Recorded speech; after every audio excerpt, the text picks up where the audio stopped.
Hey, good morning, Corpus Christi in the Coastal Bend area. This is Raul Torres. I'm your host on this week's Let's Talk podcast. That's right, we're going to take care of business today. Today we have a special topic that is probably one of your favorite, the IRS. So we'll give it a couple of seconds to enjoy the music, and we'll be right back as we prepare to launch this week's episode of Let's Talk. That's right. We're going to take care of business today. Get your pens and paper ready, or if you like a copy of today's topic, be sure to post your email or send us an email at admin@raultorrescpa.com, admin, A-D-M-I-N, at raultorrescpa.com. Yeah, here we go. Starts in 10, 9, 8. That's right, here we go. 7 seconds to go. We'll get it started. 5, 4, 3. Ooh, what a week. Oh, 1. Go. Welcome to our brand new episode of Let's Talk podcast. Today we're going to talk about business and taxes all wrapped up under one word, IRS. That's right, folks. The dreaded IRS, the one that most people shiver when they get a letter in the mail from the IRS. So uh, let me do some easy, what do we call that? Housekeeping, I guess is the word. First of all, thank you for listening. We are honored by those of you that are logging in and saying hello to us. Uh, be sure to post so everybody can see that you're there. I'm going to say hello right now in the chat box to everybody. Hello and welcome to Let's Talk Radio. This is Tuesday, April the 7th, 2026. Welcome to our show. Today we're going to get into a topic that every business owner thinks about. Everyone, but very few people ever prepare for it. And that's about an IRS audit. So today we're going to talk about how to prepare for an IRS audit.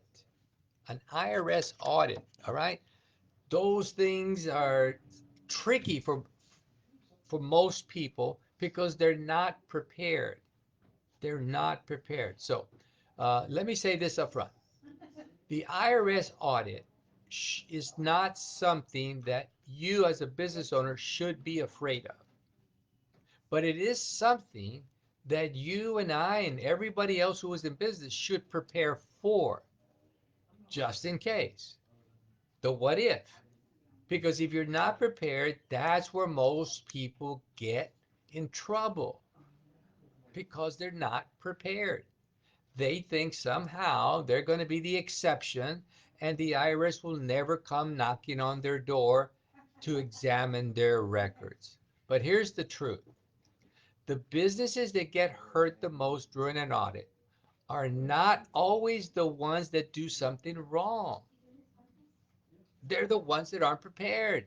I had a client a few years back, sat in, gave me all his data. I said, this data, uh, uh, you just got it all in your head? He said, oh yeah, I got everything in my head. And I told him, I said, I think this is not gonna hold up in case you get audited. Oh, don't worry about it. I got everything. I can prove everything. And I said, okay. So we filed the return. Well, guess what happened 3 years later? He got audited. He did. And when it was time to prepare for the audit and I asked for documents to establish these numbers that he gave, that's where he failed. No kidding. He couldn't produce the documents. And of course, the excuses he gave didn't hold up any water. So, all right. So here's the truth. It's not the one who does something wrong. It's the one who's not prepared that normally gets stuck with a big tax bill that says you owe the IRS X dollars. Remember, the IRS takes this position. We are guilty unless we prove ourselves innocent. That's my personal opinion. Now, you got your opinion, but that's mine. Today, I'm going to walk you through what triggers an audit. I'm going to tell you what the IRS is actually looking for. And most importantly, we're going to talk about how to protect yourself and your business if an audit ever comes knocking on your door. All right, let's get into it.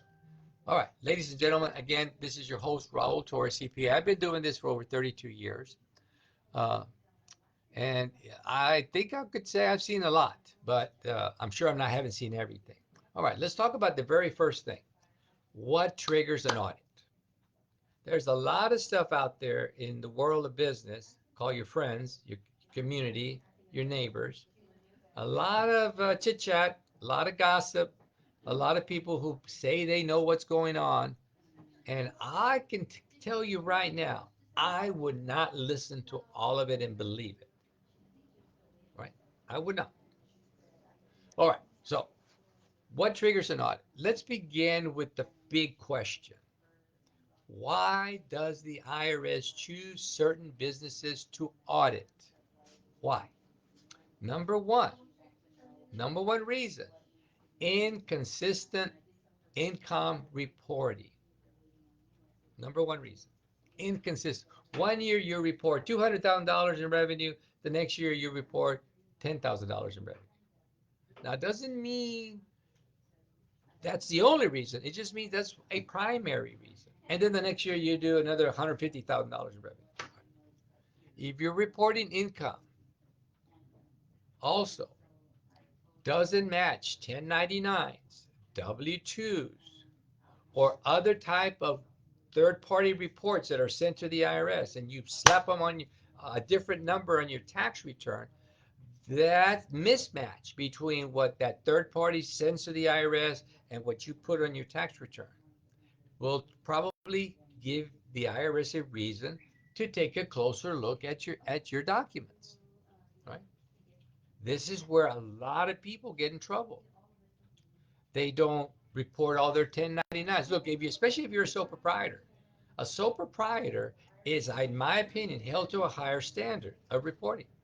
If they receive 1099s, 10 of them, and they only put 8 of them on the tax return, even if the numbers match overall as far as revenue, they're going to probably have a mismatch. IRS says you're supposed to make, I don't know, I'll make up a number, $50,000 in 1099, but you only reported $30,000 in 1099s. There's that mismatch. Chances are you're a target for an audit. Number two, excessive deductions. What am I talking about? What am I talking about? Well, especially when it compares to your industry average. Here's another thing that I see all the time. The language that business owners use today may not be identical to the language the IRS uses today. And here's a real simple example. A lot of owners, when they gather their data, and let's say they're service based and they resell material like construction material or automobile parts or whatever, right? And they resell them. In their world mind, a way of thinking, they call that stuff supplies. They need supplies to sell. That's their word of choice. But the IRS word of choice is not supply. It's called cost of goods. So if you list out your expenses and you give it to your tax professional or tax preparer, and you say supplies 58,970, because supplies by definition in your world, it does not equal the IRS world. When that tax preparer, if he or she doesn't ask you, what do you mean by supplies, and puts it on the tax return where it says supplies, that's a mismatch, or should I say excessive deduction. It's just going to be a whole lot higher than what the IRS expects a company of your size to report for that item. And that will also get you in trouble, potentially. All right. Third, Third reason, so far, inconsistent reporting. You're not matching up to what third-party people are sending to the IRS, or one year skyrocketing high, the next year skyrocketing low, and you just play this game, right? Is repeated losses. The IRS said, I went to a conference about 4 years ago. IRS representative told the audience at that time, we are looking for Schedule C filers that have more than 3 years of losses in a row. That's what they said. So I'm telling you, they're already telling us that if you reported your Schedule C income as a loss more than 3 years in it, you probably are going to be up there in the top echelon of being audited. That's what the IRS is looking for. Repeated losses. Year after year, they look for that stuff. All right. Also, businesses that are very cash heavy. Let's say you don't process any merchant, you don't receive credit card payments. Let's just say that. And you're reporting two, three, $400,000 in revenue. Let's just say that. So the IRS looks for high cash transactions, high cash businesses, businesses that are purely cash. Why? Because they're not idiots. They know that a lot of Americans want and like to cheat on their taxes. And they're going to probably get pulled into an audit to verify that they're being honest. All right. So, inconsistent reporting, excessive deductions for certain categories that exceed what the industry standard is, reporting losses more than 3 years in a row, dealing in a high cash business, right, cash basis business, and the fifth reason, payroll. Something so simple. Your tax preparer, if you're processing payroll, let's say you do payroll with company ABC, payroll, and your tax preparer is called Johnny and Johnny's Tax Professionals, right? And you give them your expenses, right? And in the list of expenses, whether it's a profit and loss or you compile the data, you say payroll. I'll just use the number $75,400. Right? Let's just pretend. And they put that on the tax return. They don't question it. They just do it. But you, when you turn in or your payroll company sends that information to the IRS, says that payroll wasn't $74,400. It was actually 80,000, right? Because what you're doing over here is you're giving them your net checks, net after taxes. Over here is your gross payroll. That mismatch on that tax return will probably trigger an audit. But because a lot of these folks over here do not ask, hey, can I have a copy of the W-3, which is your annual payroll summary, or a copy of the 940, which is your annual payroll summary, because they don't match it up and they misreport. It's not their fault. You gave them the data. Chances are you get ready for an audit. All right. Again, my name is Raul Torres. So nice to have you with us here this Tuesday morning. We're right here in my little bunker right here on Air Street. Uh, by the way, we're getting ready to move. Hopefully by the end of the month. God's been so good to us over the last 15 years. Well, a lot more than that, quite frankly. But especially the last 15 years has been quite a journey. And we are thankful for all his blessings. And we can't wait to move into our new office building that we're going to be located on Holly Road. Look for the big electronic board that's going to be going up there by the end of the month. You'll see the electronic board because there's nothing like it on Holly Road. So we're excited, staff's excited, and we can't wait to get in there. So in summary, what triggers an audit? Excessive deductions, inconsistent reporting of income, repeated losses more than 3 years. You deal it in a cash-only business, high volume, and your payroll, you have payroll issues that don't match up. Those are the top 5 reasons why people get audited. Some people say, well, I want to file early. The other one is the voluntary selection. The IRS sets their computers and they begin selecting returns as they flow into their system from the beginning of the year until they meet whatever their quota is. So the sooner you file, the higher the probability you might get voluntarily selected for an audit. So if you want to minimize that, my recommendation would be always file an extension and you'll minimize that probability just on that.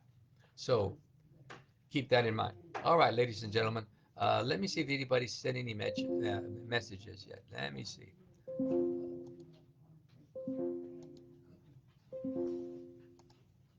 Okay, so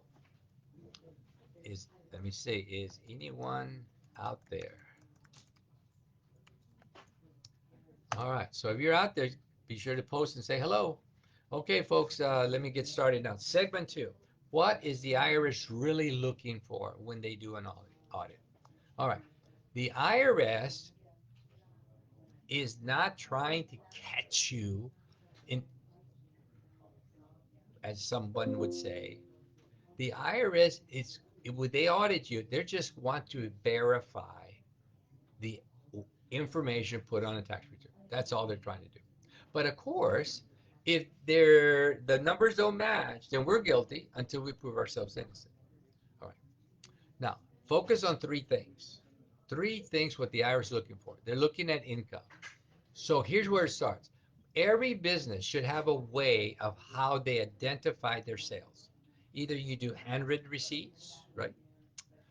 Ticket stubs that you keep a copy of, bank statements where you deposit your money, a register, a point of sale system, some way of recognizing what you sell, when you sell, and how much you charge. You should have that. Everything starts from there. From there, that total gets tracked over to your bank statement or your financial report. Pardon me. And if you keep a financial report, if you don't, skip that, we move over to the bank statement. And for those of you that are sole proprietors and like to keep some of that money, right? We call it a draw, owner's draw. You should account for the owner's draw so that you can track it. So that can explain why you may have charged John Smith $400 on this invoice, but you only deposited $200 because he gave you cash and you kept $200 in cash. You should record that on your deposit slip so you can track it. All right. They want to know if you reported all your income. And I'm telling you right now, if the numbers don't match, they get to decide who's right, not you, because you can't prove it. I've seen it happen so many times. You can't prove it if they don't match. All right. The next thing is the expense. They target certain expenses and they ask you to provide support. So if you put telephone a bill of $1,000, they want you to provide all those receipts or payments you made for the telephone bill, and that total should equal $1,000. The problem is that most small business owners don't do that. They don't have records. They lose them. They don't keep them. They don't record them. Every excuse under the sun. The third thing, which is where most businesses fail, they can't produce the documents. Like that guy that got audited that I told you about earlier. He couldn't produce them. He said the raccoons ate them. He said Harvey got the documents, but whatever. IRS doesn't care. That's not their problem. That's yours. Highly recommend. If you want to take your business serious, buy yourself a nice scanner. Scan everything that's related to business, store it up on the cloud somewhere, and they'll be there until the day either Jesus returns or until the day you pass away, and then nobody's going to care after that. So, all right. So income that is inaccurate, expenses that don't match up, and the proof that supports that data. If you cannot prove it, if you cannot prove an expense, don't blame the IRS if they remove it from your tax return and assess you additional tax. It is your problem, not theirs. You got to keep good records. This is where it begins. Documentation is everything. No receipt, no deduction. No mileage log, no vehicle expense. No payroll records, major problem. So, folks, getting ready is the best way to protect yourself against an IRS audit. Last, another very important step. How do you prepare? All right. So now we talked about what they're looking for. We also talked about what are the five major reasons that may trigger an audit, uh, and then let's talk about how do you prepare. How do you prepare for an audit? Step one: clean records. You have to have a good, decent accounting system. I don't care if you do it by pencil and paper like the old days. I don't care if you do an Excel spreadsheet. IRS doesn't care either. In their instructions, they don't tell us how to do it. They just say we need to keep those records. How to record revenues? How do you record reimbursements? How do you record expenses? Clean records, up to date. You should know every month what expenses you had and what income you earned every month. At the end of every month, every business owner, I don't care how big or small you are, you should easily incorporate into your business life the calculation of your expenses and your income. It will do wonders for your business. Trust me, I've been there for 32 years. I've done the foolish stuff. I've been that guy who ignored it, and also been the guy now who stay on top of it. And I'm telling you, this is a whole lot better. It does a whole lot better work job. Number two, separate, and here's where a lot of small business owners get in trouble. Separate your personal business from your business. Never operate out of one checking account. Ladies and gentlemen, this is not wise. Operate with two checking accounts, one for your business, one for your personal. Operate with two credit cards, one for your business, one for personal. Don't commingle. You're inviting additional problems, right? All right. So separate bank accounts, separate credit cards, no commingling, separate. And yet I know that some of you out there, I know you think you know better. I've been there, all right? And you're going to just not listen, and that's okay. But when the IRS comes knocking, you got nobody to blame but yourself, right? Don't go around cursing at the IRS because they catch you in this situation. That's your problem because you don't listen. But there is a better way. There is. Look, third, third thing. Not only do you need clean books and keep things separate between personal and business. Oh, by the way, there's this company that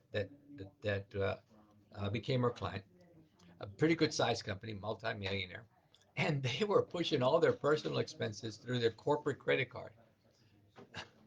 Uh, when we first got acquainted with them, and we found that just mind-boggling.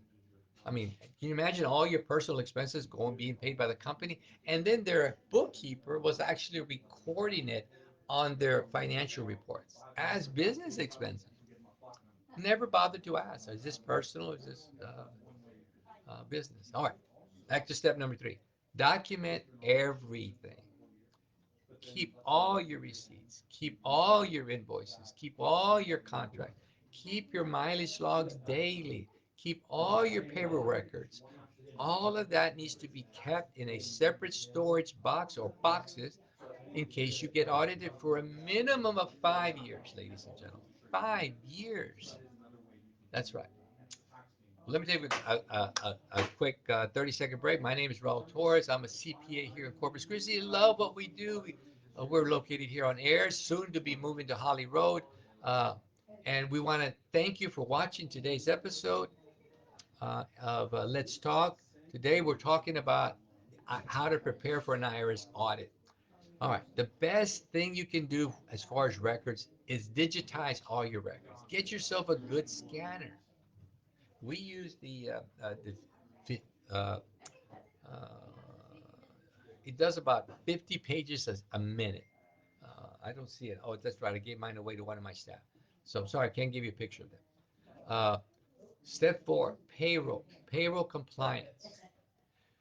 There's a difference between an employee and a contractor. We can provide you a free spreadsheet or a report that identifies how to tell if they're an employee or a contractor.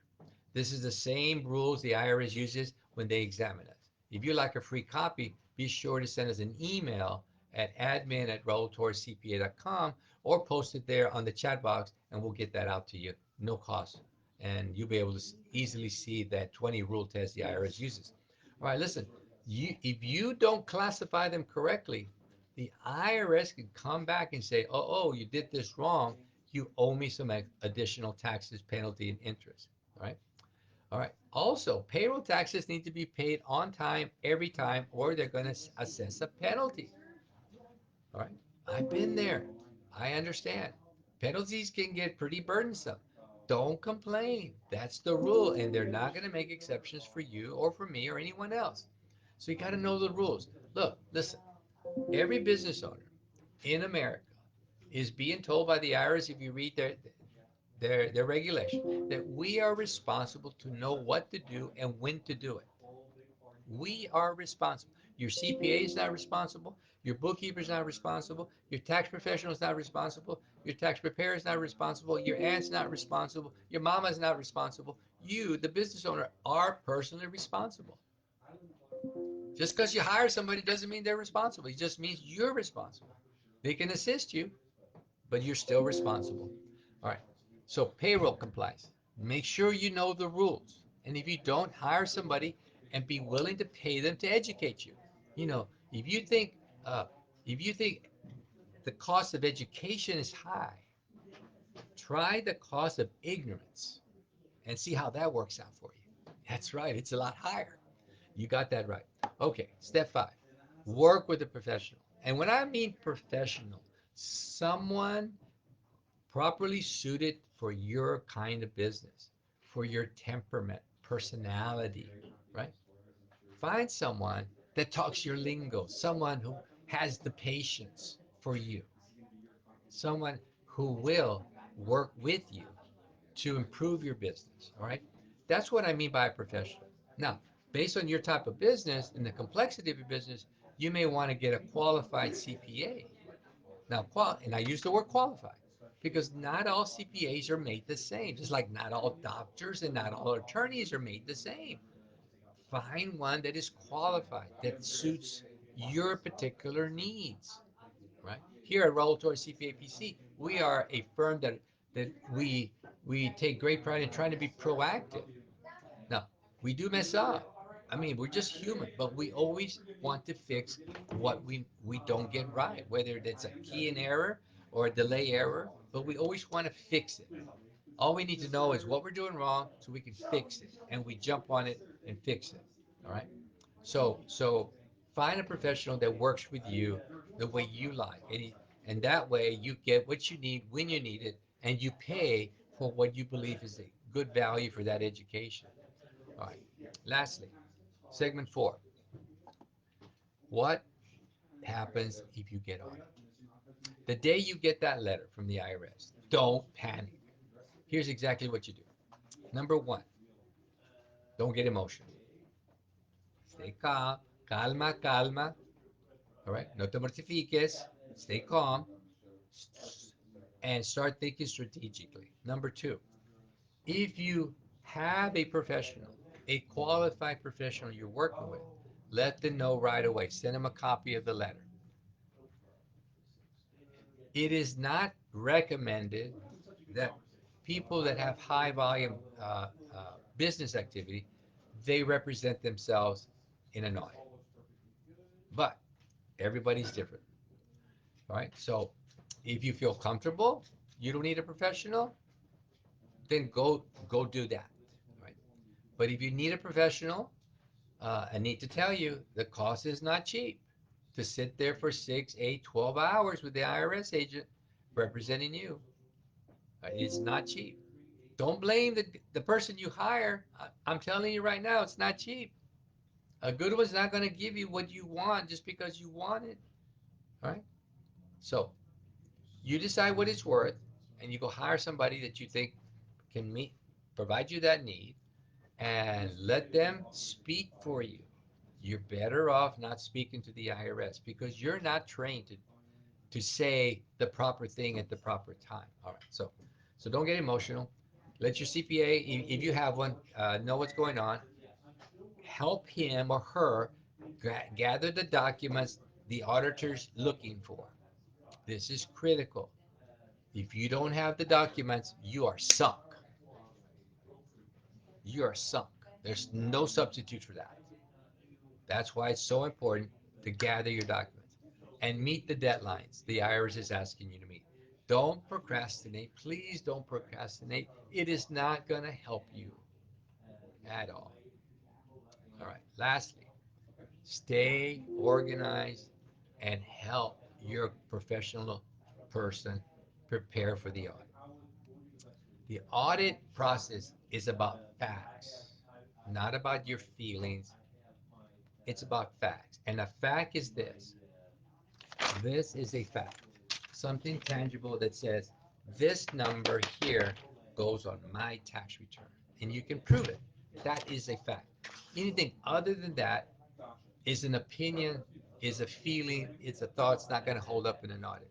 All right. So in summary, when you're organized, you're well documented, and you are structured properly inside the business, a audit is nothing more than a checkup. It's not a crisis. I've seen it firsthand. Some go really smooth. Others, you find out where you made some mistakes and you improve your operations. Right? Clients who are prepared, the audits go quick, low stress, done in 2, 3, 4 days, you're done. But clients who are not prepared, it's costly, it's time consuming, and at the very end of the day, your pocketbook takes a big hit. Well, folks, that is today's segment of Let's Talk. Today we talked about how to prepare for an IRS audit. We talked about what they're looking for, the triggers, things that trigger an audit, how to prepare for an audit. We talked about the importance of working with a professional when you do get audited, when you get that letter. And we also talked about being proactive. And remember, it is just a review. That's it. So if you got all your ducks lined up, audit will go by quickly, smoothly. You won't even hear anything from the IRS because your professional will handle everything for you. All right? Well, again, thank you for watching this week's episode of Let's Talk. It's been great talking to you. I hope today's material was useful in how to prepare for an IRS audit. And hopefully next week, if the Lord does allow us, we're going to talk about the tax benefits of retirement accounts. Tax benefits. I'll put something together for you for next week. Until then, thank you for watching Let's Talk. And I would be honored if you tell your friends and family to join us every Tuesday at 10 a.m. right here on our Facebook page. Take care. God bless you. And have a great rest of the week.